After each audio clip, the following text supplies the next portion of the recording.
visita desde Ecuador el doctor Patricio Arias Benavides, psicólogo clínico, magisterio en prevención de riesgos, candidato a doctor, Universidad de Palermo, Argentina, investigador científico en temas de psicología positiva, crecimiento postraumático, bienestar subjetivo, satisfacción con la vida, depresión, significado de la vida, problemas y trastornos alimenticios, niveles de aceptación a la hipnosis, virtud y fortaleza humana, personalidad resistente, compromiso con la educación, predictores de personalidad para el éxito académico, terapias breves, hipnosis ericksoniana y comunicación estratégica.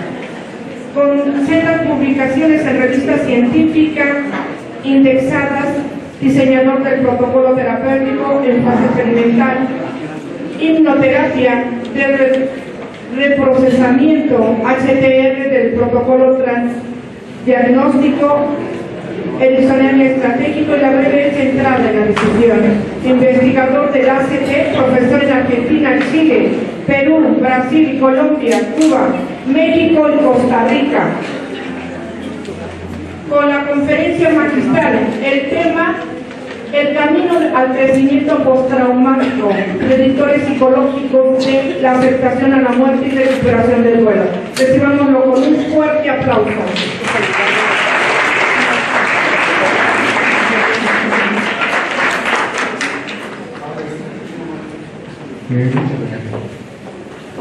Bueno, buenos días a todas, buenos días a todos. Muchísimas gracias por la presentación.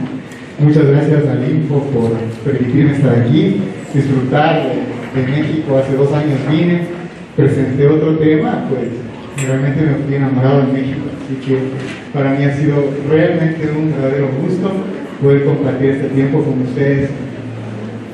Y yo creo que después de escuchar la conferencia magistral del doctor Andrés Pereira, va a ser complicado superar las expectativas. Sin embargo, vamos a intentarlo.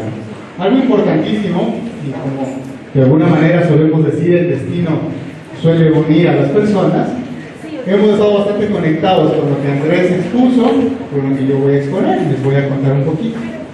Les voy a contar un poquito con respecto a un estudio transversal cuantitativo que realicé en Ecuador, con respecto a cuáles serán las variables que a mí me permitirían predecir que una persona va a poder aceptar la muerte, sea tu muerte o sea la muerte de otros. Por ejemplo, cuando alguien viene y te dice, ¿sabes qué tienes? Un mes de vida, versus a otras personas que te dicen, ¿sabes qué? Tu papá murió, o una persona significativa para ti murió. Este estudio, que lo desarrollamos en Ecuador, nació un poco también de un proceso que vivimos en Ecuador en el 2016, en donde el doctor Marco Antonio Polo y donde la doctora Beatriz Chávez nos acompañaron también muy amable, gentil y sin ningún tipo de interés. Eran más o menos las 6:50 de la noche, así más o menos como pasó acá. Estábamos dando clase, así como estamos en este momento, y de repente todo empezó a temblar. Fue el terremoto en Ecuador. Nosotros no habíamos tenido, por lo general no habíamos vivido toda esta generación un terremoto de tanta intensidad como fue el que pasó el 16 de abril de 2016, en donde, bueno, toda la costa ecuatoriana sufrió altos niveles de desastre, murieron más de 700 personas, cayeron un montón de casas, y ustedes que también han vivido esto lo saben comprender. A partir de ahí, la doctora Beatriz y el doctor Marco Polo fueron a Ecuador, hicieron intervenciones tanatológicas, trabajamos con la gente, trabajamos con las personas que sobrevivieron. Pero la pregunta también es, bueno, ¿qué podemos hacer más allá? ¿Cómo podríamos educar a las personas para que, si en algún momento llega a pasar esto, la gente esté más prevenida? ¿Qué podríamos hacer con las herramientas que tenemos dentro del contexto psicoterapéutico, psicotanatológico, para que las personas puedan superar su conflicto con mayor rapidez? Bueno, llegó el momento. Un año después hice una investigación con respecto al crecimiento postraumático, y es súper interesante lo que encontramos en el crecimiento postraumático. Muy bien. El crecimiento postraumático es una variable psicológica muy interesante. interesante que tiene que ver con cómo tú creces después de vivir un evento traumático. Un evento traumático que incluye el evento de la percepción de la muerte. Hicimos una diferencia de grupos, hombres y mujeres. Me llamó la atención porque en todo el mundo, uno de los dos, hombres o mujeres, crecen más que el otro. ¿Quiénes creen ustedes que crecen más postraumáticamente, los hombres o las mujeres? ¿Seguro? ¿Los hombres dicen? Bueno, realmente sí, son las mujeres. Crecen más postraumáticamente. Pero así, solo a la ligera, ¿por qué creen que crecen más postraumáticamente las mujeres? ¿Hablan más? ¿Son más evolucionadas? ¿Emocionales?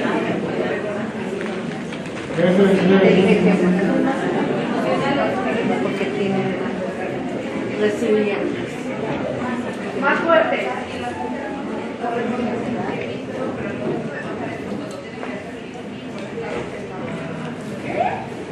Creo que es porque las mujeres están más predispuestas a ser más fuertes por lo que tienen.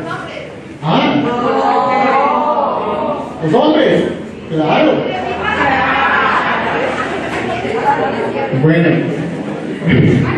resulta que este es un debate muy interesante, porque sí, las mujeres crecen postraumáticamente más, pero debido a una variable muy interesante que después fue medida por un autor que se llama el doctor Felipe García, que también empezó a medir por qué las mujeres tienden a crecer más.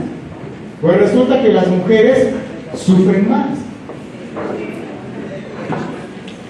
Las mujeres sufren más que los hombres por una sencilla razón. Eso verán que yo no lo digo, eso lo dicen las investigaciones. Las mujeres tienden a rumiar más con el pensamiento. Son mucho más rumiantes que los hombres. ¿Esto qué implica? Que como están dándole, sufren más y más y más. Y la variable del crecimiento postraumático tiene que ver con que tú afrontaste el sufrimiento y siempre y cuando tú hayas sufrido significará que vas a crecer. Como los hombres no sufren tanto, no crecemos tanto. ¿Qué significa eso? Entonces, ¿que sufrir es bueno? Estamos por Dios. Sufrir es una parte importante del desarrollo del ser humano. Necesitaríamos sufrir, necesitaríamos ser felices. Entonces dije, ¿qué hacemos con esto? Intentemos hacer un análisis de predicción matemático. Dentro de la psicología sería un modelo empírico para trabajar y saber qué variables a nosotros nos podrían ayudar a predecir si es que tú llegaras a aceptar la muerte de otra persona. No sufrirla, porque ya sabemos que podemos sufrir con eso. Entonces, en algún momento se me ocurrió empezar a estudiar empíricamente la muerte. Y bueno, les cuento que de alguna manera fue mi propuesta de tesis. Dije, bueno, me gustaría estudiar la muerte de manera empírica, y la primera persona que le propuse esto, que era un asesor, me quedó viendo así como en niño, así como, vas a estudiar en psicología positiva la muerte, ¿cómo? Pues eso es lo más raro que puede existir. Yo le decía, sí, porque así como la felicidad, así como las emociones positivas y las emociones negativas, así como la vida, es tan natural la muerte. ¿Por qué no poder estudiar empíricamente, no? No poder estudiar científicamente. Y claro, pues mientras más iba proponiendo, porque nadie quería aceptar el tema, más se asustaba la gente. Y creo que al final yo quedé como la persona porque nadie aceptó mi tema. ¿Sí es verdad? O sea, nadie se dijo, bueno, sí, vamos a estudiar la muerte. Entonces me tocó hacer solito el tema, y bueno, estamos a punto de publicar este tipo de temas. Entonces,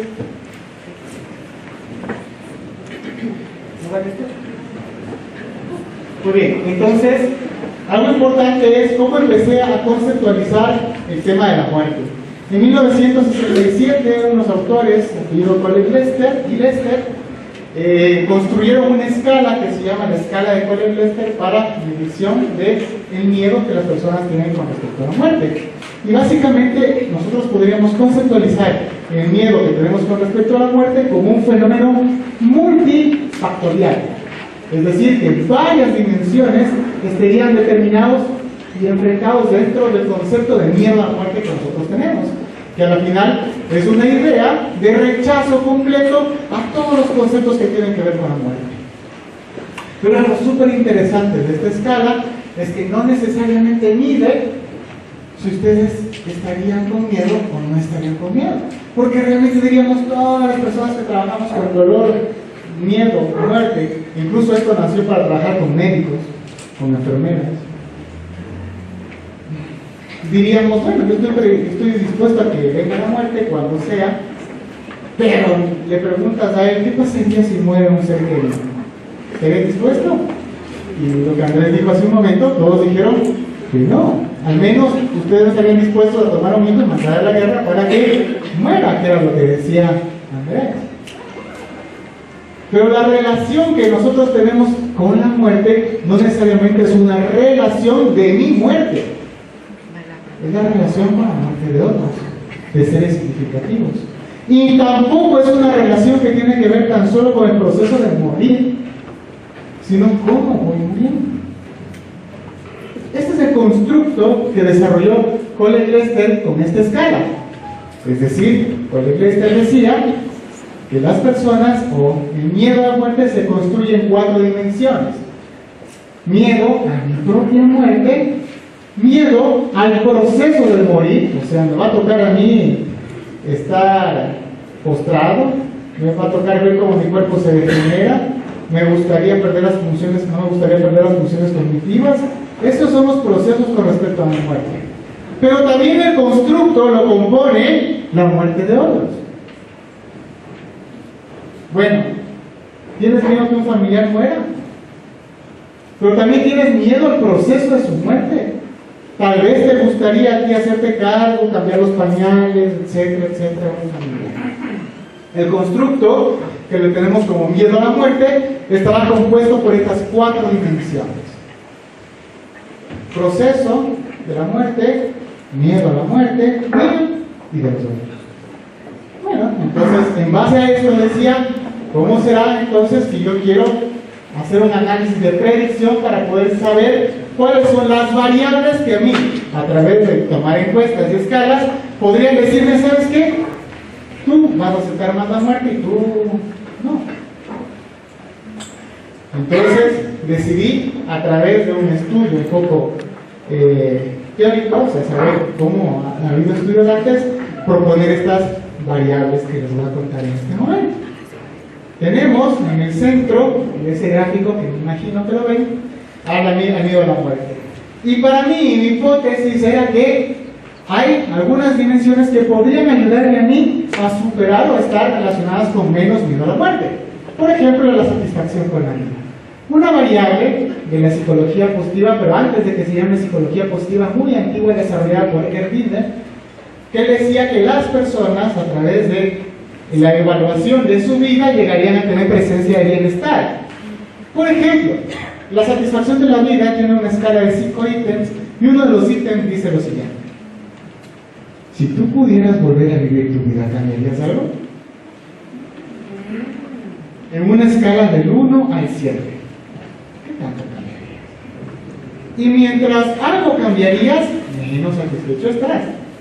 Porque la satisfacción con tu vida tiene que ver con aceptar y de haber disfrutado una vida que para ti se conjuga con tus logros versus tus expectativas, que incluye a tu pareja, a tus amigos, a tus hijos, que tenías ahí la expectativa de tener un hijo que se gradúe con los máximos honores y de repente tienes un hijo que ni se gradúa. Entonces dices, yo quisiera un hijo diferente. Es una expectativa versus logro, y es una de las variables de la satisfacción con la vida. Le dicen, ¿realmente será que yo soy satisfecho con mi vida? Sí, yo soy satisfecho con mi vida. ¿Qué te hubiera gustado tener cuando eras pequeño? Ay, empieza tu mente, ¿no? De alguna manera, la satisfacción con la vida es un mecanismo muy predictor del bienestar y la felicidad, sea de tipo hedónico como de tipo eudemónico, o sea, bienestar psicológico y bienestar subjetivo. Y esto, yo creía que la satisfacción con la vida era una variable que me podría a mí ayudar a predecir que las personas iban a aceptar su muerte. Como la idea de que, bueno, si ya viviste lo que tenías que haber vivido, muérete.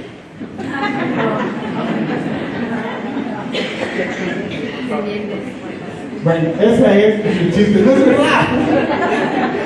Ya vamos a ver por qué es verdad. Bueno, otra variable son las emociones.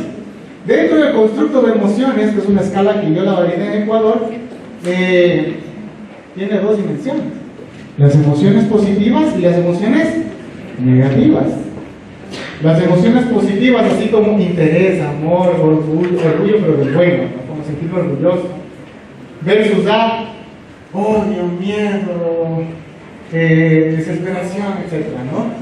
Yo quería saber, bueno, si en mi vida tengo mayor presencia de emociones positivas, capaz, y si me dicen, oye, ¿sabes qué? Te vas a morir mañana, capaz, decía la gente de decir, sí, ya, qué bonito.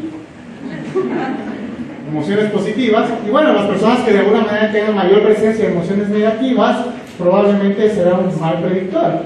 O sea, mientras más emociones positivas tengo en mi vida, más temor a la muerte tendría. Entonces me ocurrió empezar a medir eso también. Alguien me recomendó, el doctor Felipe García me recomendó, ¿por qué no le metes también en este estudio la variable religiosidad?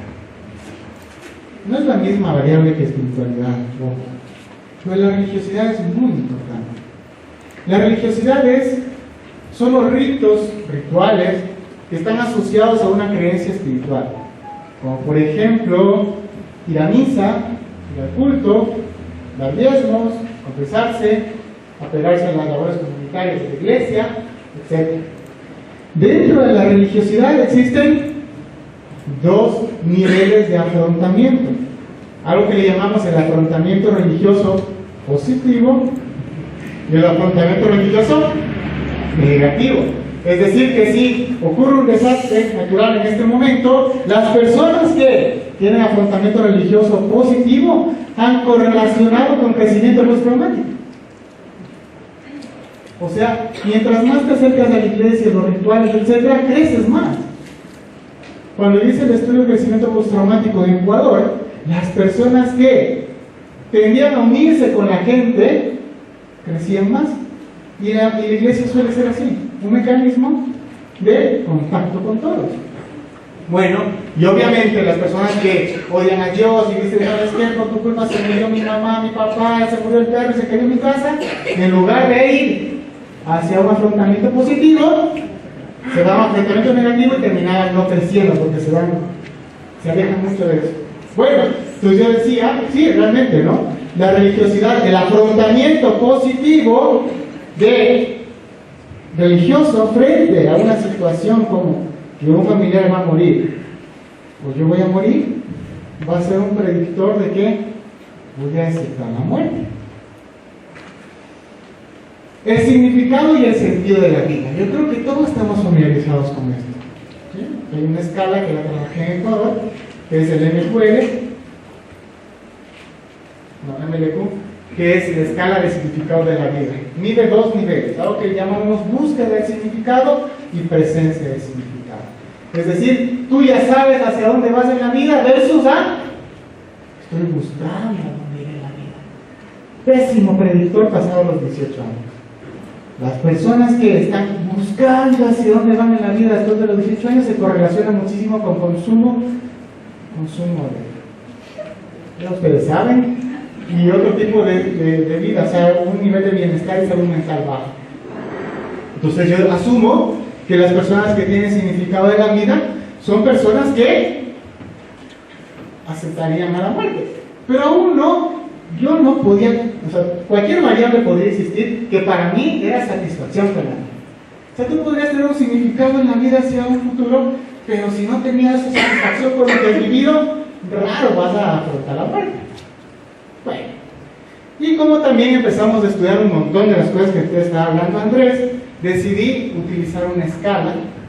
Este estudio que les voy a mostrar es un estudio que lo supervisó Stephen Hayes. Stephen Hayes es uno de los segundos autores más citados dentro del mundo de la investigación científica, después de Skinner. Él desarrolló la terapia de aceptación y compromiso, que hablaba hace un rato Andrés, y también él es el desarrollador de una teoría que se llama teoría de marcos relacionales. Este tipo de variable que se llama aceptación, que obviamente, si yo le junto con aceptación a la muerte, tendrá la connotación de resignación, pero no es resignación. Y ya vamos a hablar un poquito de eso. Entonces yo decía, capaz que la gente que tiene mayores niveles de aceptación en su vida, capaz podrán aceptar también más la muerte, ¿no? Creo que esa era como una idea que yo tenía.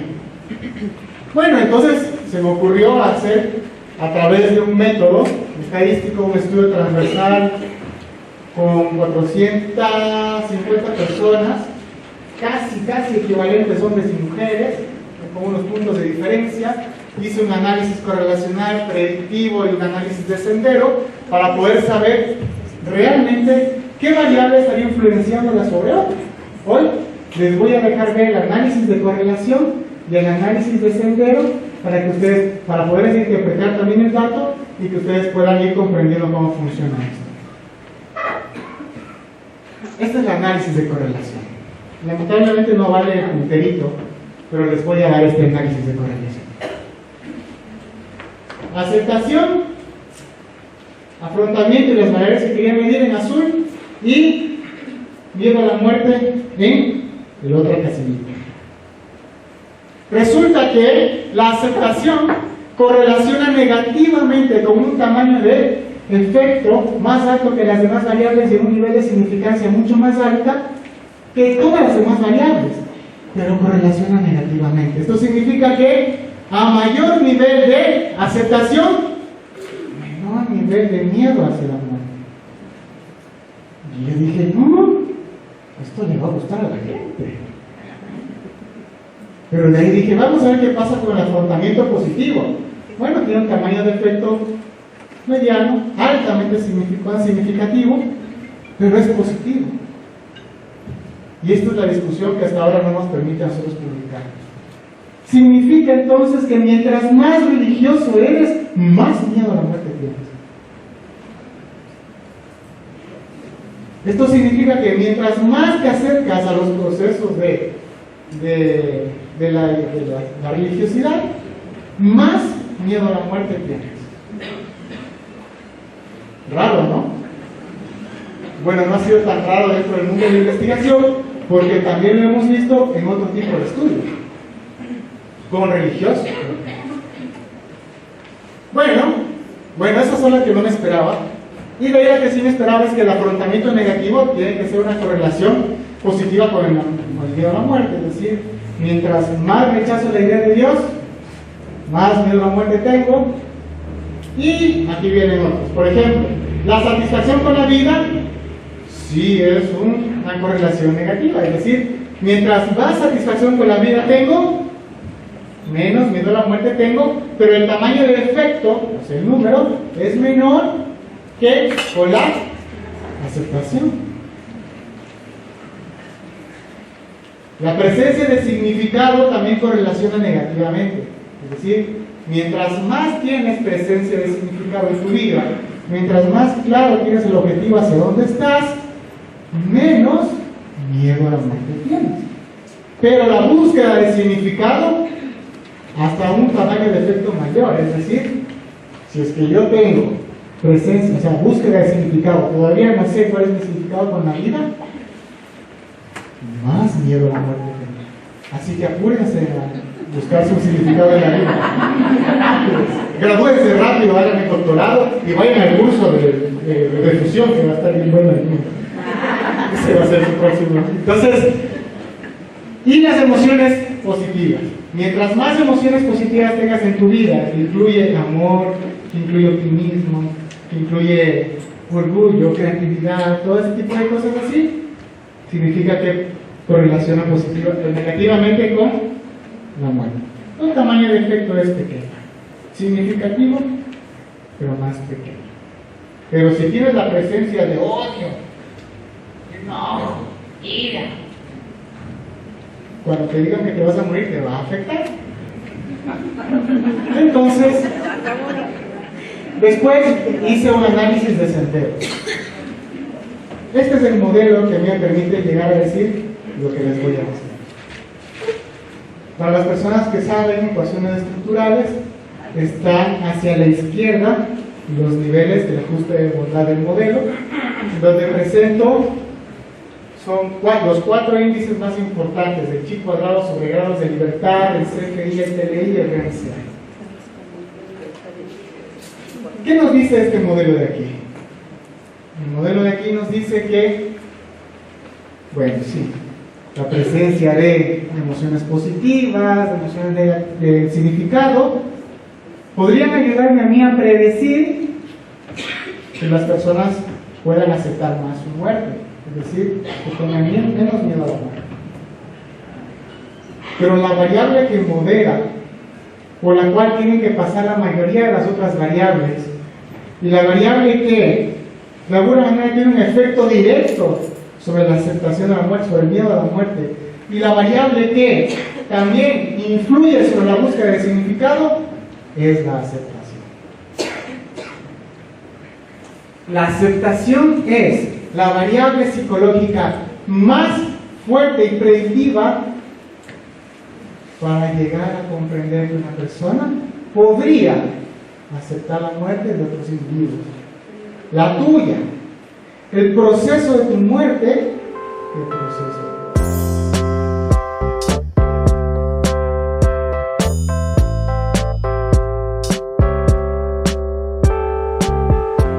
Esto quiere decir que si tú quisieras hacer un programa de educación tanatológica, hazla en base a la aceptación. Esto quiere decir que si tú quisieras trabajar terapéuticamente en un programa para trabajar el duelo, hazle en base a la aceptación. Y si tú quisieras trabajar la prevención, hazle en base a la aceptación. Y si te quieres divorciar, divórciate en base a la aceptación. Y no es mentira, porque la aceptación es una variable transdiagnóstica. ¿Qué quiere decir esto? Porque para trabajar de fusión, para trabajar estos modelos, tenemos que quitarnos la idea de ser problem solvers, o sea, resolucionadores de problemas. No somos resolucionadores de problemas, somos desarrolladores de lo que llamamos la flexibilidad psicológica, es decir, de tus niveles de aceptación. Bueno, en base a este estudio, hemos desarrollado algunos modelos de intervención. Tal vez alguien tiene alguna pregunta. Que nadie preguntara, nosotros no sé si es igual de preguntar. ¿Pues tienen preguntas hasta aquí? Doctor, la escala que usted desarrolló, ¿la podemos encontrar en algún lugar? Sí, pero no la desarrollé yo. Es de Colin Lester, de los mismos autores. Sí, claro, es abierta, es libre. ¿Qué editorial es? No es una editorial, es una escala de investigación. Se pone escala de Colin Lester y ¡pac! Se baja. O la validación de la escala de Colin Lester y se va a bajar de un análisis de validación. Directamente. Sí. Ninguna de estas escalas son cerradas. Algunos compraron otras, pero era de ya edición. Por Es eso le preguntaba más. si había alguna. No hay nadie de qué aquí. Directamente. Sí, no, lo que pasa es que una escala de TEA es una escala que está varializada. Las escalas para hacer investigación no necesitamos variantes, únicamente se va a cambiar los instrumentos. Solo medidas propiedades psicométricas de escalas. ¿Tal vez alguna otra pregunta? Sí. ¿Hubo diferencias entre hombres y mujeres? Sí, pero no te las presento aquí. Pero sí hay diferencias entre los Hay diferencias también entre la muerte de uno, la muerte de otros y el proceso de la muerte. También hay diferencias. Hay diferencias muy sustanciales entre algunas variables. En el sendero sí ven que no carga religiosidad. O sea, no hay religiosidad en este sendero. No carga. Sí hay algunas cosas que no las he presentado porque tengo que hablar de otras variables. Acá y luego acá. Estaría basado también en la logoterapia, hablando de un sentido de vida y hablando también del sufrimiento y la muerte. No está basado en logoterapia, está basado más en aceptación, pero en terapia conectista realmente radical, pero el desarrollo del significado de la vida tiene mucho que ver con los protocolos de psicología positiva. Que obviamente nacen, pero la escala que más mide un concepto muy similar a Víctor Frank es el PIL, la escala de propósito en la vida, que es otra. Hola, buenos días. Yo quería preguntar, ¿por qué no se tomó en cuenta la variable de espiritualidad, siendo que es diferente a la religión? O si fue incluida dentro de la religión. No fue incluida y no la tomé en cuenta porque la escala no está validada en Ecuador. Entonces todas estas escalas son las escalas que tenemos validaciones, lo sabemos. Entonces después de que sí hagamos la validación y el trabajo empírico de la escala de espiritualidad, la vamos a cruzar otra vez. Y yo creo que sí va a ser una buena validación. Gracias. Yo he visto que los pacientes depende del tipo de muerte que haya tenido sus seres queridos.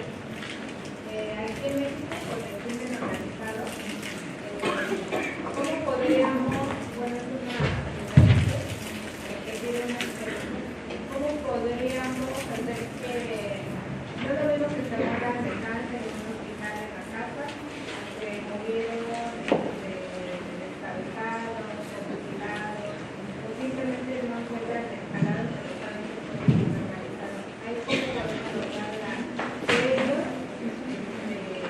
lleguen a la aceptación. Qué buena pregunta, y con esto me abre paso a lo que les pregunté. Con esto te respondo. Tal vez alguien más quiera preguntar. Si no, ¿sí hay alguien más? Creo que el micrófono va para hacia otro tipo. Buenos días. ¿Cuáles fueron tus criterios de selección para aplicarles las escalas? El método decía que es aleatorio. ¿Y rangos de edad? Si estaba entre 18 y 65 años. Del mismo sitio. Aleatorio. Entonces mandamos. O sea, un nivel aleatorio determina un nivel de confiabilidad mucho más alto, ¿no?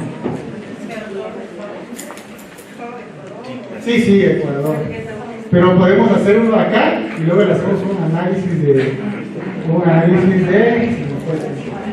Pero hacemos un súper chévere análisis. Bueno.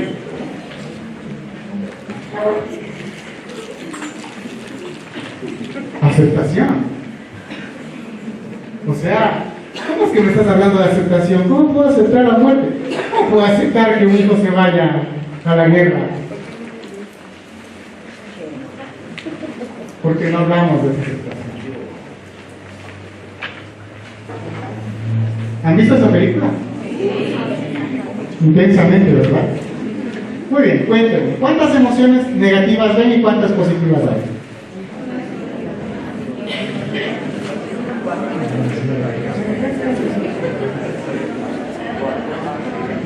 Uno de 4. Hay una positiva y 4 negativas. ¿Cuál es la positiva? Alegría es una emoción positiva. Muy bien. Muy bien.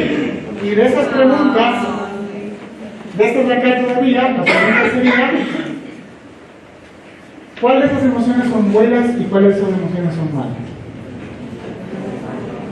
No podemos categorizarlas así, simplemente son emociones por parte del ser humano. Muy bien. Entonces lo que me está diciendo es que ninguna son buenas y ninguna son malas.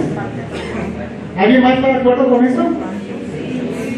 Sí, porque de hecho es una parte subjetiva y depende de la interpretación. Muy bien, exacto. Acuérdense de ese concepto, interpretación del otro. Esto quiere decir entonces que si ustedes hoy conocen que las emociones no son ni buenas ni malas, ustedes estarían dispuestos a meterse en un lugar donde sí vivan emociones malas, ¿verdad? ¿Cómo que no? ¿Cómo que no? Pero si me están diciendo que las emociones no son malas, entonces metámonos en un lugar a vivirlas. Hay que equilibrarlas. Entonces, vivimos mitad buenas y mitad malas. ¿Así?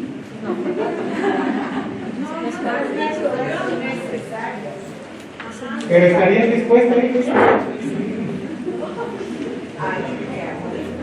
No, solo ir a vivir algo así, ¿no? No, o sea, la idea es que me digan que no, porque si no... Yo creo que es de acuerdo a las circunstancias, de acuerdo al caso, el hombre y sus circunstancias. ¿O sí? Yo diría que es positivo y melancolía, ¿no? O sea, depende si se reivindica o no, pero eso es necesario. Muy bien. Bueno, les cuento que el nivel de la aceptación depende muchísimo, no de si tú evalúas una emoción que no es buena o mala. Depende muchísimo de cuán predispuesto estás a sentir emociones, así sean positivas o negativas. Eso es la aceptación. Significa entonces, en el modelo anterior, que mientras más niveles de predisposición a tener emociones, sean negativas o positivas en tu vida, mayores niveles de aceptación de la muerte tendrías. No tiene que ver con aceptar y saber realmente en mi cabeza si es que las emociones son buenas o son malas, si ninguna es buena o mala. Tan solo tiene que ver con una actitud de vida. No se puede medio aceptar. La metáfora más clara para medio aceptar sería estar medio embarazado. ¿Se puede? No se puede estar medio en aceptación. Eso significa que tampoco puede ser muy circunstancial. Es una actitud de vida. Eso quiere decir la variable que nosotros medimos como aceptación. Porque nosotros sí estamos dispuestos a tener una bonita relación de pareja, pero ustedes están dispuestos a que les traicionen. Si lo que me digan que sí, hablamos después en psicoterapia. ¿Están dispuestos a que vuelva a existir otro terremoto aquí? Y ustedes van a ver que cuando tiembla esto, varios de ustedes entrarán en pánico y otros ya saben, ¿no? ¿Estaremos dispuestos nosotros a ser felices? Eso sí, ¿no? A alcanzar el éxito y la libertad y todo eso. Sí, ¿verdad? A alcanzar el bienestar absoluto, el nivel más alto de la salud mental. Creo que todos estuvieron dispuestos a tener una bonita relación. Es más, en esa relación que jamás existan problemas y conflictos. Porque tú creciste con un ¿y vivieron felices?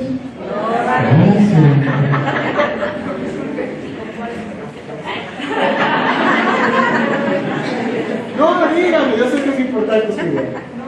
No, ya lo acepto. Pues yo creo que es la mentira más grande que hasta ahora nos han tenido. La idea de que la felicidad y el bienestar es la ausencia del sufrimiento. Y por tal, yo me la tengo que quitar. Y por tal, existen psicólogos, psicoterapeutas y tanatólogos que me la van a quitar. Y por eso existen psiquiatras que me la van a quitar. Y por eso alguien se inventó hipnosis, mindfulness, relajación profunda, relajación trascendental. Porque eso sirve para que velar. Y luego viene tu paciente y me dice, ya voy medicado 1.000.000 de tiempos y ¿te sirve? No. Porque nadie te va a poder quitar eso que sufre. Ninguna modelo, metodología, estrategia avanzada de cambio psicoterapéutico te va a quitar eso que es natural en tu vida, las emociones. Esto es el nivel de aceptación. Nos vendieron la falsa idea de que para vivir tenemos que ser felices. E incluso nos la venden embotellada. Coca-Cola, la chispa de la felicidad. A veces te venden en otro tipo de sustancias, polvitos raros y mágicos, pero jamás vas a quitar eso. ¿Sabes por qué? Porque mientras más ejerces un mecanismo porque te quiten esa emoción, más te la refuerzan. Mientras tú ejerzas un mecanismo para decir yo voy a hacer este proceso de relajación para ya no sentir esa emoción, estarías reforzando la emoción. Para que tú vayas y tu paciente va a un terapeuta y te dice, oye, yo quiero entrar ahí y quiero que usted me quite toda esta paciente. Y tú le dices, yo sé, no es avanzada, yo lo voy a quitar. Y obviamente le va a funcionar por un tiempo, porque lo peor del mecanismo de evitación es que funciona por un tiempo. Hoy estás despechado, te dejó tu novia o tu novio. En Ecuador es muy famoso. Vamos a las fieras, a la cerveza.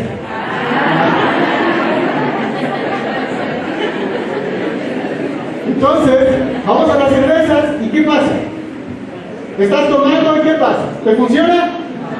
No, si funciona ese ratito, claro que funciona. ¡Claro! Es más, en la velada.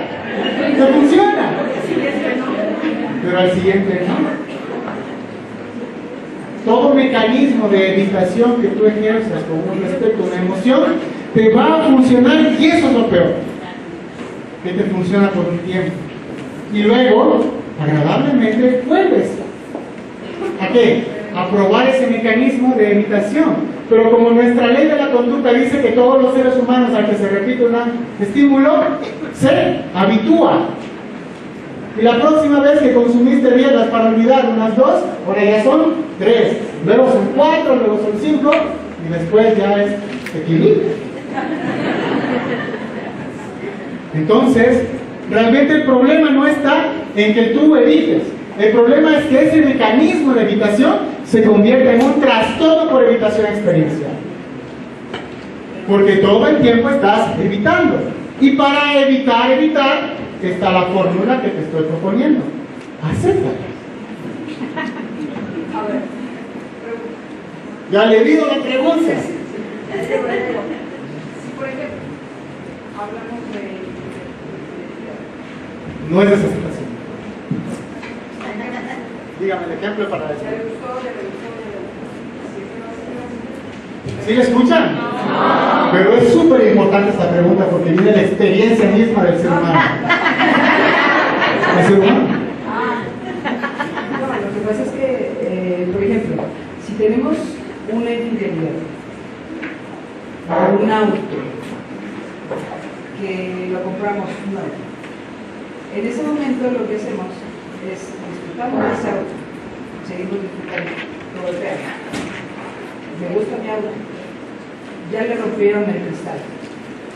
Me gusta mi auto, me sigo quedando con él.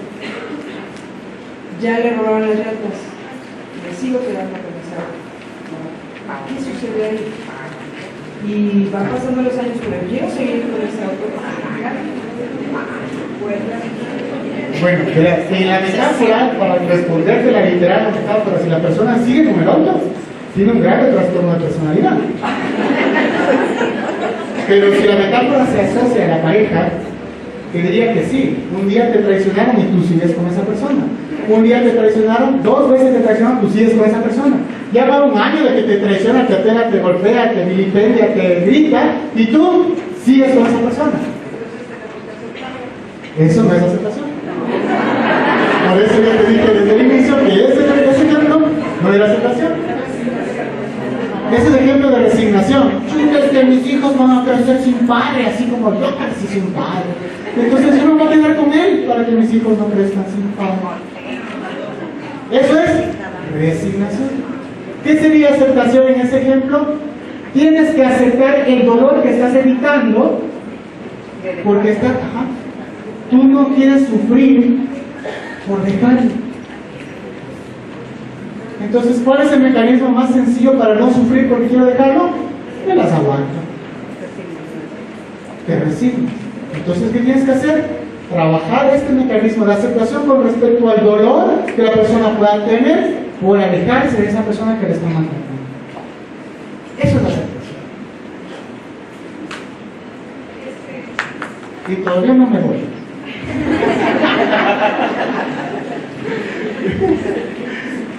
Entonces la fórmula es, la aceptación no es decir, sí, mi marido me pega, que me pegue más duro.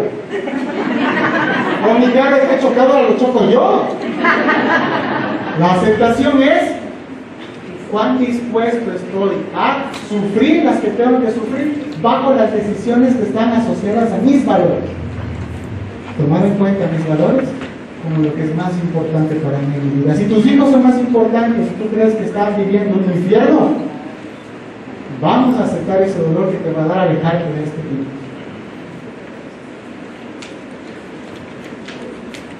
La disposición al sufrimiento. Y créanme, suena de recontra, qué bonito. ¿Sí o qué? No, suena bien complejo aceptar algo. Pero esa es la terapia. O sea, centrarnos en el proceso terapéutico será específicamente eso. Porque la aceptación es la disposición a saber que esas emociones, esos pensamientos, esas ideas, esas sensaciones son tan solo parte de una vida normal, natural. Es un trozo de información. Que claro, lo que sucede en mi vida es esto. Esta persona va a morir y obviamente lo que menos tengo que esperar es estar feliz. Voy a estar muy triste, con mucha ansiedad, pero tienes dos opciones. Ensucias esa ansiedad o la vives limpia. ¿Cómo la ensucias? Utilizando todos los mecanismos para evitarlo. Todos los mecanismos. Vas, luchas, andas, un montón de cosas que haces para evitar. Entonces, la lógica derivada de todo esto, aunque no lo crean, es que mientras más dispuesto estás a sufrir, menos sufres. Mientras más dispuesto estás a sufrir, menos sufres. Porque de alguna manera, el proceso para adelante. Porque el proceso de evitación experiencial va para adelante. Está basado en estos criterios. Si tus mecanismos de evitación de ese proceso emocional interno están asociados y contradicen el resultado deseado, por ejemplo, ahora voy a hacer relajación profunda para que ya no sentir, y haces relajación profunda y terminas haciendo que sientes bien y después ya no funciona. Entonces vamos cumpliendo el primer criterio. El segundo es que cuando el intento de control verbal va al contrario de lo que yo espero. Es decir, a ver, todos somos psicólogos y decimos, a ver, vamos a analizar nuestras creencias. Esta creencia que tú dices racional, vamos a ver dónde está la evidencia de esto. Y ese control verbal que yo intento ejercer no me funciona, ya estoy hablando del problema. Cuando el cambio que se persigue sí funciona, pero te estás metiendo químicos. Eso incluye medicina. Psiquiátrica, no creo. Pero otra sí es buena. Y cuando el evento quiere eliminarse, pero ustedes saben que no puede cambiarse. Entonces, con esto, yo lo que les tengo que decir es que, de alguna manera, el ejercicio para alcanzar la aceptación, uno de los ejercicios es mindfulness. Pero mindfulness no es un mecanismo de control emocional, es un mecanismo de entrenamiento atencional. Porque la metáfora aquí es específicamente en dónde está tu atención. Como por ejemplo en este ejercicio, ¿se acuerdan? ¿Cómo está su atención? A ver, digan rápido. Colores, vamos. En orden.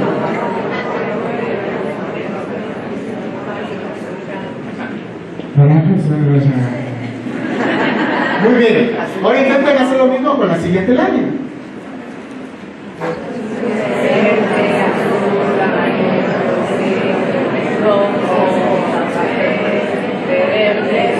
No se ven los colores. Ustedes podrían probar a través de la cuestión cómo está su nivel atencional. Y solo para despedirme, les voy a pedir que hagan algo, ¿de acuerdo? Vamos a imaginarnos que de esta línea hay un grupo a la derecha y un grupo a la izquierda. ¿De acuerdo? Sí. Levanto la mano derecha y todos ustedes aplauden. Levanto la mano izquierda y todos ustedes aplauden. Tienen que estar muy atentos. ¿De acuerdo? Vamos a ver. Solo un aplauso. Todos.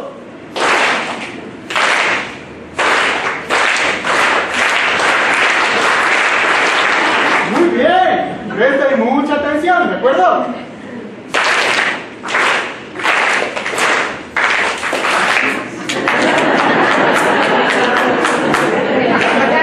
Presten mucha atención, vamos.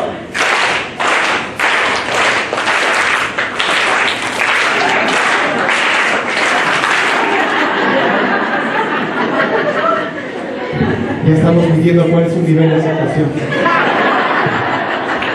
Vamos, vamos a la última, ¿sí?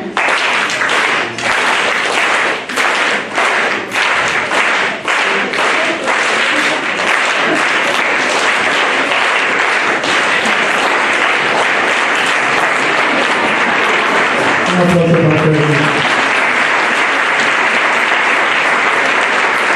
Realmente el entrenamiento está en poner la atención. Si tú pones tu atención en intentar eliminar tus emociones, tus sensaciones, tu experiencia interna, vas a aumentar y no estarás en aceptación. Entonces, para contestar la pregunta que me hicieron antes de iniciar este capítulo, la aceptación es un proceso transdiagnóstico, sea que la persona haya vivido un evento en donde le decapitaron a su familiar, o sea que la persona vivió un evento en donde murió con cáncer. ¿Por qué? Porque el tema no es lo que pasa afuera, el tema es cómo tú convives con tus emociones, sensaciones y tus sensaciones que te van a permitir a ti aceptar un nivel de amor. Este es un pequeño estudio empírico que hicimos en el Ecuador, que les presentamos inéditamente a ustedes, y realmente esperamos que les haya gustado, que les haya agradado, que se lleven algo importante de esto. Lamentablemente, muchas veces los terapeutas ejercemos el rol de ser los reforzadores de esa no aceptación. Entonces, las estrategias y técnicas para la difusión, que sería el ejercicio para trabajar la aceptación, las veremos en el post-congreso. Así que espero que todos vayan al post-congreso y espero verles ahí y ojalá pueda verlos otra vez. Realmente para mí un gusto compartir esta información con ustedes. Espero que les guste. Muchísimas gracias.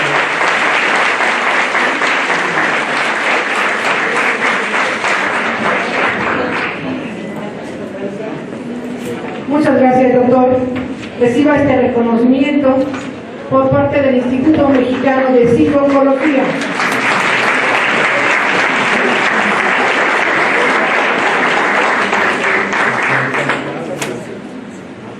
Y recuerden